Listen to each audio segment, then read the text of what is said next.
Domain റിവ്യൂവിലും കഴിയാതെ ഞങ്ങൾക്കൊരു ജോബായിട്ടുണ്ട്. ഞാനിവനും same കമ്പനിയിൽ സെയിം പൊസിഷനിലാണ് പ്ലേസ്ഡ് ആയിട്ടുള്ളത്. കുറച്ച് എത്തിയപ്പോഴേ എനിക്കൊരു കൺഫ്യൂഷൻ ഉണ്ടായിരുന്നു, നമുക്ക് ഇത് ചെയ്യാൻ പറ്റുമോ, ഈ ടെക്ക് കുറച്ച് ടഫ് അല്ലേ. തുടങ്ങട്ടെ. ഞാൻ ഇതിനെക്കുറിച്ച് കുറച്ച് റിസർച്ച് ചെയ്ത് അങ്ങനെ ഹാരിസെങ്കോ കണ്ടെത്തി. അങ്ങനെ ഞങ്ങൾ ഇവിടെ എത്തിപ്പെട്ട് അങ്ങനെ ഇവിടെ വരുമ്പോൾ ഇവിടെ ടെക്കിൽ ആകെ 10-15 പിള്ളേരെ ഉണ്ടായിട്ടുള്ളൂ. ഞങ്ങളിപ്പോൾ ഇവിടുന്ന് ഇറങ്ങാൻ നിൽക്കുമ്പോൾ അവിടെ ഓൾമോസ്റ്റ് 100ഓളം കുട്ടികൾ ഇവിടെ പഠിക്കുന്നുണ്ട്. ഞങ്ങളെ ഈ തുടക്കം മുതൽ അത്യാവശ്യം ഇപ്പം വരെ ഞങ്ങളെ മുമ്പിൽ കൂടെയായിരുന്നു ഈ ടെക് സ്കൂൾ വളർന്നതും ടെക് സ്കൂളിലെ എല്ലാ വിജയങ്ങളും ഞങ്ങളെ മുന്നിൽ കൂടിയായിരുന്നു.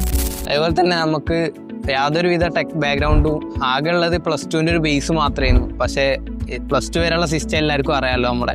അപ്പോൾ യാതൊരുവിധ വേറെ ടെക് ബാക്ക്ഗ്രൗണ്ടൊന്നും ഇല്ലാതെ ഞങ്ങൾക്ക് ഇത് പറ്റുമെങ്കിൽ എല്ലാവർക്കും ഇത് പറ്റും.